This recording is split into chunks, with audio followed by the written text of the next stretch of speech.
You know that comforting psalm everyone recites at funerals? "The Lord is my shepherd, I shall not want." Yeah, turns out there was a verse that got scrubbed from history. A verse so powerful that early church authorities allegedly removed it because it gave humans too much power against spiritual forces they wanted to keep us afraid of. And when I say spiritual forces, I'm not talking about your garden variety demons. I'm talking about the archons, cosmic parasites that feed on human fear and suffering. Before we dive into this rabbit hole that goes deeper than you can imagine, hit that subscribe button because this channel is about uncovering the truths they don't want you to know. Let's start with what we know.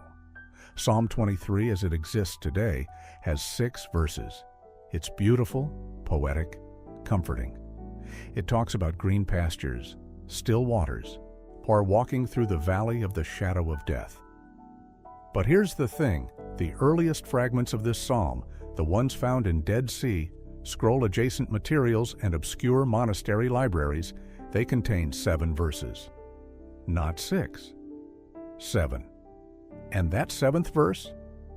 It vanished sometime around the 4th century, right when the Council of Nicaea was busy standardizing Christianity and deciding which books made it into the Bible and which ones got tossed into the heretical fire. The missing verse allegedly appeared between what we now call verse 4 and verse 5. You know the part where it says, "Though I walk through the valley of the shadow of death, I will fear no evil"? Well, according to Gnostic scholars who've spent their lives studying suppressed texts, there was another verse that came right after. And the translation varies depending on the source, but the most commonly referenced version goes something like this. "Though the archons encircle me with their chains of forgetting, I remember the light within, for his rod parts the veil, and his staff anchors my spirit in the realm they cannot touch." Now, if you're not familiar with archons, let me catch you up real quick. In Gnostic Christianity, the tradition that the mainstream church worked overtime to stamp out, archons are described as cosmic rulers or principalities. They're not exactly demons in the pop culture sense. They're more like interdimensional parasites or prison guards. According to Gnostic texts like the Apocryphon of John and the hypostasis of the archons, these entities literally feed off negative human emotions. Fear, anger, despair, that's their food source. And their whole game is keeping humanity trapped in a state of spiritual amnesia, forgetting our divine origin, forgetting we're sparks of the ultimate source trapped in material bodies. The archons accomplish this through what the Gnostics called the chains of forgetting or the veil of ignorance. Basically, they keep us distracted, afraid, identified with our egos and bodies instead of our eternal spirit. Sound familiar? Might explain why our modern world seems designed to keep us stressed, scrolling, comparing, consuming, never stopping long enough to actually look inward and remember who we really are. So this hidden verse of Psalm 23, it wasn't just pretty poetry. According to the researchers who've tracked this thing down, it was a functional spiritual technology, a formula. When recited with intention, it could allegedly help people maintain awareness during moments when the archons had the most access to human consciousness. And when would that be?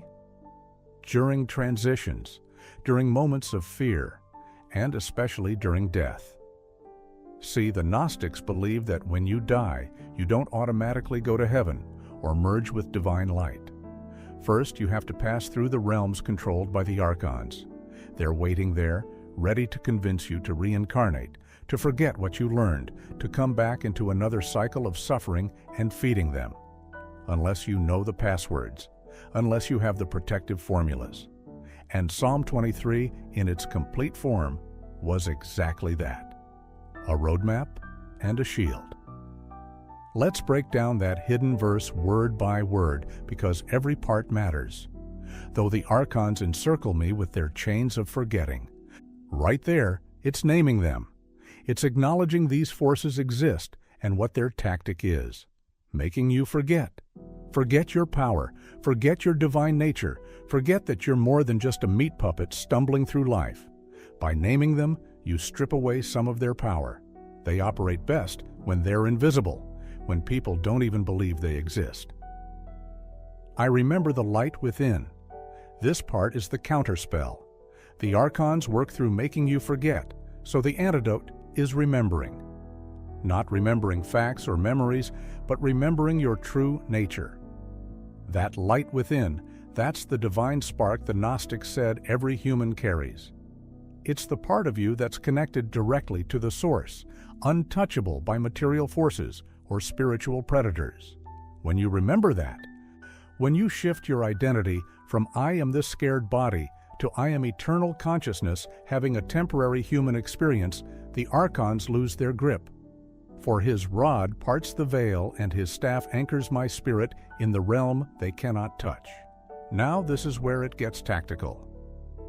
The rod and staff aren't just symbolic shepherd tools here.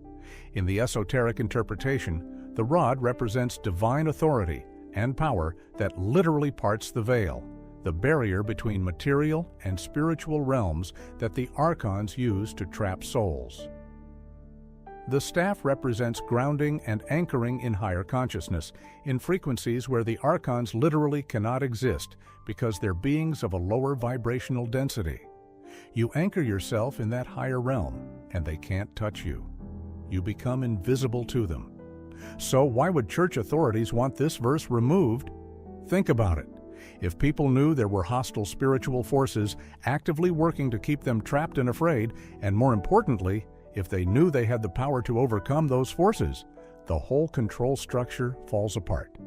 Religion historically has worked by positioning itself as the necessary intermediary between humans and the divine. You need the priest, you need the church, you need the rituals and the confessions and the tithes. But a verse that essentially says you have direct access to divine power that protects you from cosmic predators? That's dangerously empowering.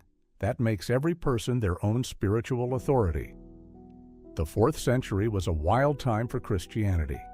Constantine had just converted the Roman Empire, and then suddenly this persecuted underground religion was becoming the official state apparatus. With that came the need for standardization and control. The Council of Nicaea in 325 didn't just give us the Nicene Creed. It was part of a larger process of deciding orthodox versus heretical. Gnostic texts, with their emphasis on personal revelation and inner knowledge over church authority, got labeled heresy. Books were burned, teachers were exiled or worse, and scriptures got edited. We know for a fact that various books were removed from what became the canonical Bible. The Book of Enoch, the Gospel of Thomas, the Gospel of Mary Magdalene, dozens of others. They survived only because monks tucked them away in desert caves or remote monasteries. So, is it really that hard to believe that verses within accepted books might also have been altered or removed? Especially verses that contradicted the new power structure? Now here's where it gets even more interesting. Some researchers claim the verse wasn't just removed, it was actively suppressed with the same energy usually reserved for dangerous magical texts. There are accounts, difficult to verify, but persistent across multiple sources, of church officials in the 5th and 6th centuries specifically hunting down older manuscripts of Psalms and either destroying them or locking them in restricted Vatican archives. Why go to that trouble for one verse? Unless that verse actually did something. Unless people were using it and it was working. There are scattered historical accounts of early Christian mystics and desert fathers who apparently knew about this verse and used it as protection during spiritual warfare. Saint Anthony the Great, who famously battled demons in the Egyptian desert, supposedly recited a longer version of Psalm 23 during his confrontations. His biographer mentions him using a special formula within the psalm that made the attacking entities recoil. The specific words weren't recorded, or if they were, that part didn't survive in the copies we have today. Fast forward to more modern times, and you start finding whispers of this in unexpected places. Occultists in the 19th and early 20th centuries, people like Eliphas Levi and Dion Fortune, I wrote about protective psalms and hinted at missing verses in biblical texts that dealt specifically with what they called astral predators or psychic vampires. Different terminology, same concept as the archons.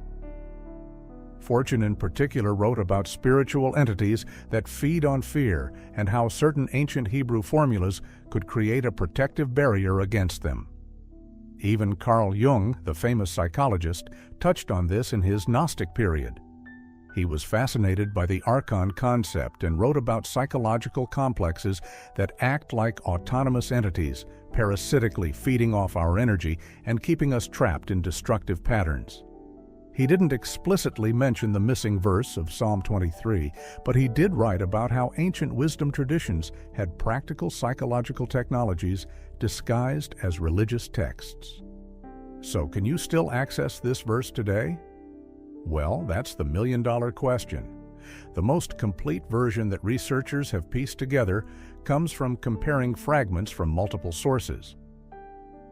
Ethiopian Orthodox texts, which kept some books and versions that other churches removed, Coptic Christian manuscripts from Egypt, Syriac translations that branched off before the 4th century edits, and commentaries from early church fathers who sometimes quoted longer versions of scriptures before they were standardized.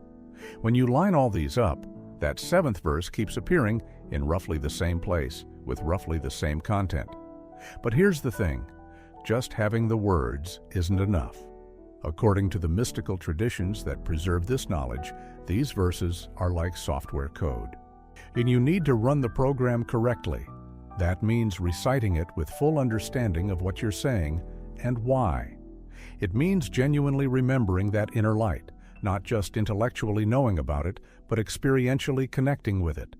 It means using it in moments of actual need, when fear is present, when you feel that oppressive weight that might just be more than simple anxiety. Some modern spiritual practitioners have started experimenting with the reconstructed verse. There are small communities, mostly online and mostly staying under the radar, who've incorporated it back into their version of Psalm 23. They report some pretty wild experiences. Feelings of immediate calm in situations that previously triggered panic, a sense of protective presence during meditation or sleep paralysis episodes.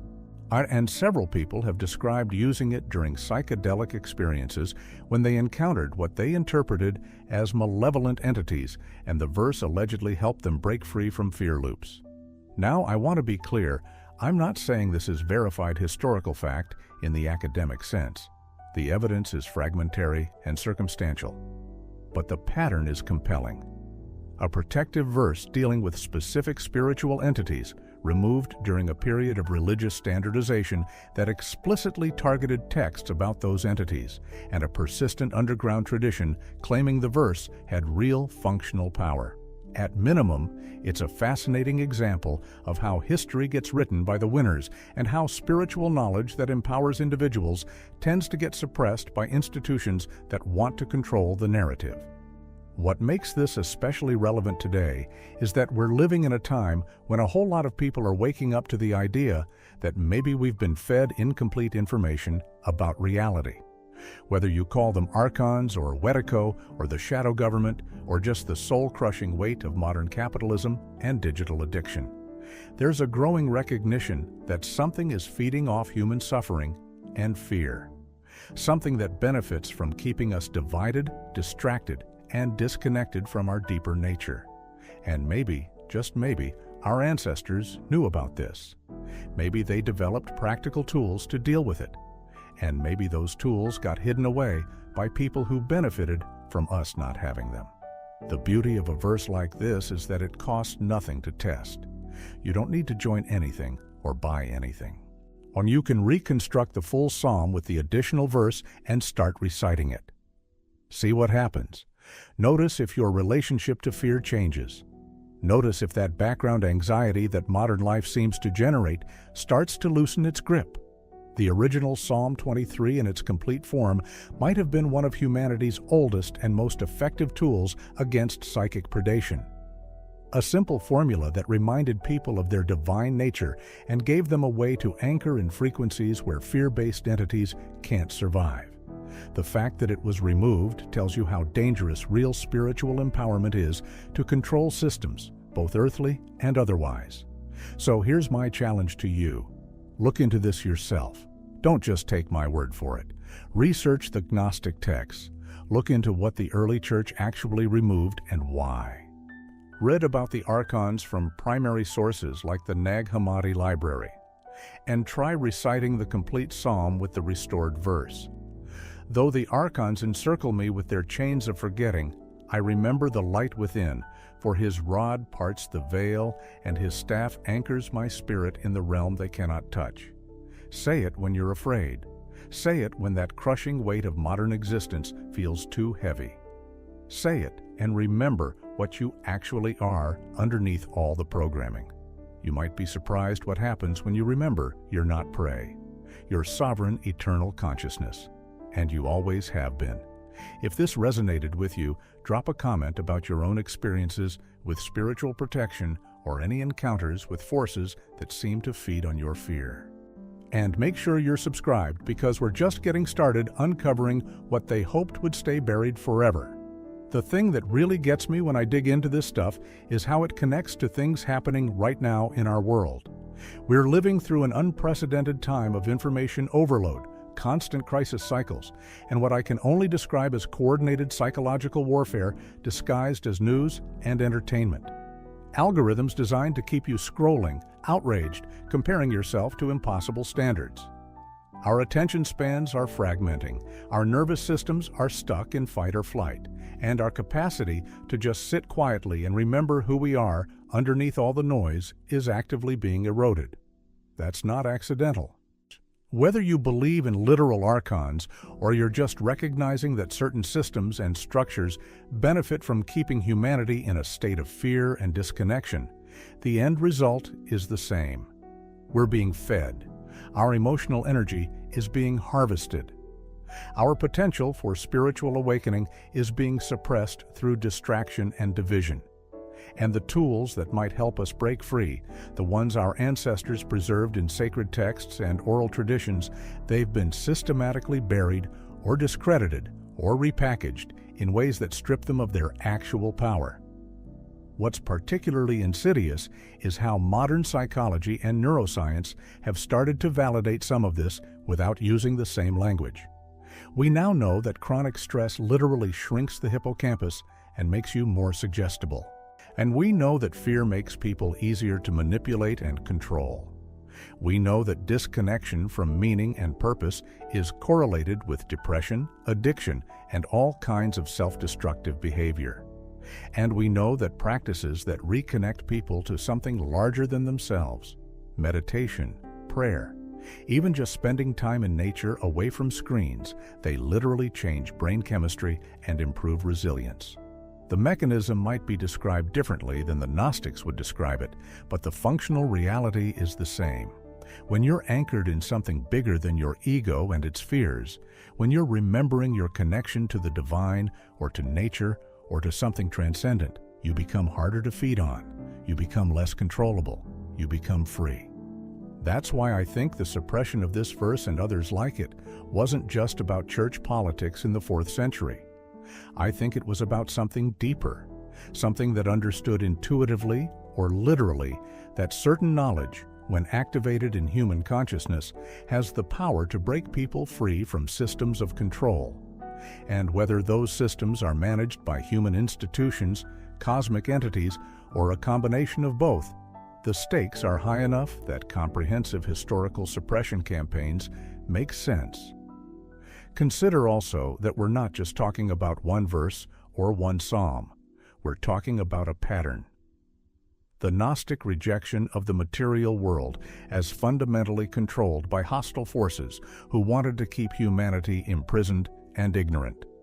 The shamanic traditions worldwide that talked about predatory spirits and how to protect yourself. The Hindu concept of asuras as entities that feed on negative emotion and ignorance. The Islamic traditions about jinns that can influence human consciousness toward fear and separation. Buddhism's recognition of hungry ghosts and how craving and ignorance create vulnerability to manipulation. Every major wisdom tradition seems to have encoded this understanding that there are forces, whether internal or external, that benefit from human suffering, and that there are practices and knowledge that create protection against them. The fact that these same traditions were also systematically suppressed or watered down or incorporated into institutional religions that themselves became control structures, that's not coincidental either. It's much easier to control people through religion than through direct spiritual empowerment. If you believe you need a priest, a church, a clergy to access divine grace, you're dependent, you're controllable. But if you believe that every human carries an inviolable divine spark, that you have direct access to higher consciousness and protective power, if you believe you can remember who you are and anchor yourself in frequencies where parasitic forces can't reach you, suddenly the power structure inverts. Suddenly, the individual becomes sovereign. Now, I'm not saying burn down the churches or reject all organized religion. There are beautiful traditions and communities within religious frameworks that do authentic good. But I am saying that the knowledge about your own power, your own divinity, your own capacity to recognize and resist manipulation, both internal and external, that knowledge is too important to leave solely in the hands of institutions with their own agendas. You need to know this for yourself. You need to experience it. You need to test it against your own reality and trust your own direct experience more than any authority figure or ancient text or conspiracy theory. And that's actually what the hidden verse of Psalm 23 is really about when you strip away the mystical language. It's a template for remembering your own authority. The archons, the chains of forgetting, that light within, these are all pointers to your own direct experience. They're inviting you to notice how you get trapped in fear and forgetfulness and how you can consciously anchor yourself in something truer. You don't need permission from anyone to do this work. You don't need a degree or credentials or initiation into a secret society. You just need to be willing to pay attention to your own consciousness and to choose, moment by moment, whether you're going to stay identified with fear or whether you're going to remember what you actually are. The practices are simple: meditation, breathwork, time and nature, acts of genuine kindness and connection, consuming media and information consciously instead of passively. Asking yourself regularly, am I choosing this thought, or is this thought choosing me? Is this fear real, or am I being manipulated? What would this situation look like from the perspective of my highest self? These aren't mystical incantations. They're basic spiritual hygiene. They're the daily practice of remembering. And when you combine them with the specific awareness that there might be forces, psychological or literal, that benefit from your fear and disconnection, suddenly you're not just meditating. You're actively breaking free from predatory dynamics. You're defending your consciousness. You're reclaiming your sovereignty. And you're joining millions of other people worldwide who are waking up to the same realization. That's the real power in this missing verse and others like it. Not that they're magical incantations that instantly protect you if you say the right words, but that they're encoded reminders that you have power, that you have a divine nature that can't be touched by external forces if you remember it and anchor into it, and that the suppression of this knowledge is not accidental. It's worth investigating. It's worth testing in your own experience. So, as we wrap up, I want to leave you with this. The fact that you've watched this far means you're already asking the right questions. You're already sensing that the mainstream narrative doesn't quite add up, that there's more going on beneath the surface than we're being told. That knowledge about reality and about human potential is being withheld. You're on the right track. Keep digging. Keep questioning. Keep testing things against your own direct experience. And most importantly, keep remembering that light within yourself. Thank you for spending this time with me exploring what might be the most suppressed verse in spiritual history. If this resonated, if you felt that recognition when we talked about the chains of forgetting and the work of remembering your divine nature, then please share this with someone who needs to hear it. Let them know that there are others awake to this, that there's a growing community of people reclaiming their spiritual sovereignty and their direct access to divine power. And hit that subscribe button, because we're committed to bringing you the information they hope stays hidden and the truth that sets you free.